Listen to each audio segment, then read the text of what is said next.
मैं हूं जगदीश भाई एस्ट्रोलॉजर। आप सभी का बहुत स्वागत है आपकी अपनी चैनल जगदीश एस्ट्रो में। आज मैं बात करूंगा बच्चों की पढ़ाई से संबंधित सभी समस्याओं के बारे में और उनके सरल उपायों के बारे में।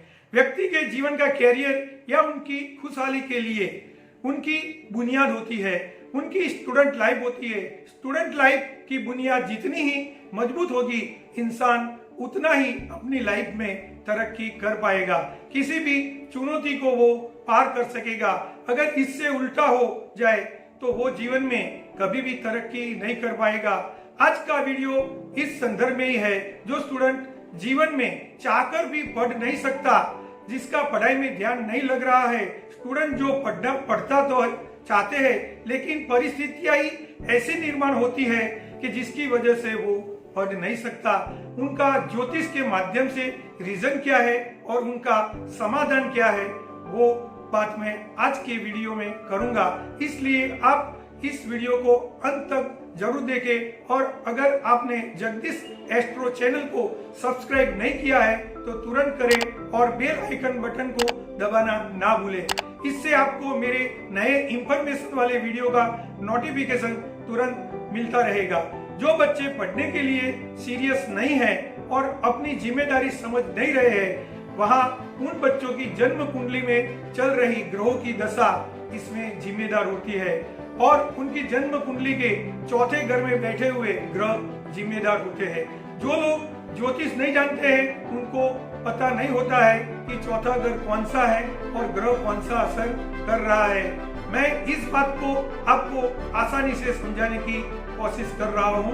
उस समय पर बच्चे पर जो राहु का प्रभाव होता है, तो बच्चे का पढ़ने में ध्यान नहीं लगेगा। वो बच्चा मोबाइल और टेलीविजन देखने में ही अपना ज्यादातर समय बिताएगा।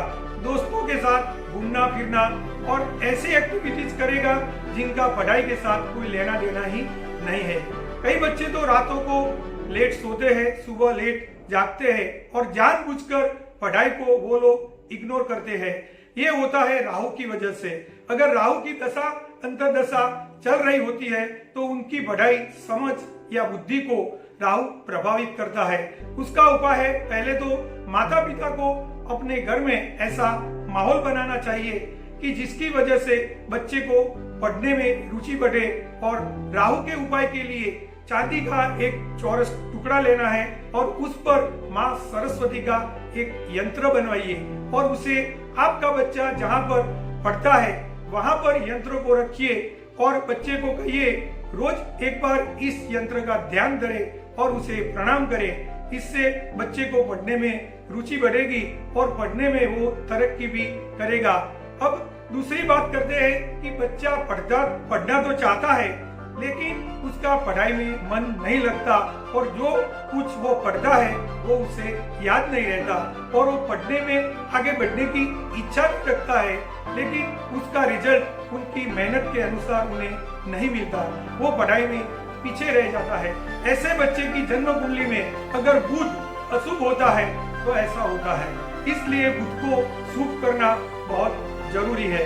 बुध को शुभ करने के लिए फिटकरी, गुजराती में जिसे फटक बोलते हैं, फिटकरी का एक टुकड़ा लेना है और दोनों हाथों से जैसे ऐसे लड्डू बनाते ऐसे उस तरह उस फिटकरी के टुकड़े को दोनों हाथों से पकड़े और 5 मिनट तक एक ध्यान होकर आंखें बंद करके ओम का जाप करना है। ये उन्हें रोज पढ़ाई करने बैठने से पहले करना है। बाद में उस फिटकरी को अपने माथे से लगाकर एक डिब्बे में रख देना है। कम से कम 3 महीने तक बच्चे को ये उपाय करना है। ये उपाय से चमत्कार होगा, बच्चा पढ़ने में बहुत आगे बढ़ेगा और पढ़ने में बहुत तरक्की भी करेगा। तीसरी बात, अगर बच्चा कोई बुरी संगत में फंस गया है और उनकी वजह से बच्चा पढ़ने में पीछे रह जाता है और उसका मन पढ़ने में नहीं लगता है, ऐसे हालात में बच्चे की जन्म कुंडली का तीसरा घर देखना पड़ेगा। मंगल और चंद्र की स्थिति भी देखनी पड़ेगी, और ये बात तो आपको कोई ज्योतिषी ही बता सकता है, लेकिन आपको कहीं भी जाने की जरूरत नहीं है। आपको उसका उपाय मैं जो बताऊं वो करना है। आपको बच्चे के हाथ से 2 केले 1.5 महीने तक हर रोज शिव मंदिर में महादेव जी को अर्पण करना है। बच्चे को 1.5 महीने तक ये उपाय करना है। ये उपाय करने से बच्चे को खुद को लगता है और उसको एहसास होता है कि ये संगत बुरी है, ये नहीं करनी चाहिए, और ऐसे खराब संगत वाले दोस्तों को वो छोड़ देता है और वो अपनी रुचि पढ़ने में लगाता है और पढ़ने में बहुत तरक्की करता है। और हर एक बच्चों के लिए एक कॉमन सूचना है कि बच्चों को बेड पर बैठकर पढ़ने की आदत होती है। तो मैं कहता हूँ कि बच्चों को बेड पर बैठकर नहीं पढ़ना चाहिए। बेड पर बैठकर पढ़ने से गुरु ग्रह कमजोर हो जाता है, अशुभ होने लगता है, और गुरु ग्रह ज्ञान है। बेड पर बैठकर जो पढ़ाई की है वो पढ़ाई वो आत्मसात नहीं कर सकेगा, और जो कॉन्सेप्ट वो पढ़ता है उसे वो सीख नहीं पाएगा। अगर घर में जगह की कमी है तो बच्चे को नीचे फर्श पर आसन बिछाकर बैठ के पढ़ने को कहो, लेकिन बेड पर तो बिल्कुल नहीं। टेबल कुर्सी पर बैठकर वो पढ़ सकता है तो वो सही लगेगा। दूसरी एक और बात मैं आपको कहना चाहूंगा कि कुछ पेरेंट्स बच्चे को अपनी तरफ धार्मिक बनाना चाहते हैं, बच्चे से जबरदस्ती पूजा पाठ करवाते हैं। ऐसा आप मत करिए। बच्चा अगर आपको देख के खुद अपने मन से पूजा पाठ करता है तो वो अच्छा है, और अगर बच्चा नहीं करता है तो बच्चे को हर रोज 5 या 10 मिनट आंखें बंद करके ध्यान धरने को बोलिए, मेडिटेशन करने को कहिए, और बच्चे को ओपन एयर फिजिकल एक्टिविटीज करने को बोलिए। फिजिकल एक्टिविटीज मंगल और चंद्र दोनों ग्रहों से जुड़ी हुई बात है, और वो दोनों ग्रहों को शुभ बनाएगी। मंगल को बलवान बनाते हैं तो मंगल बच्चे की तर्क शक्ति बढ़ाता है।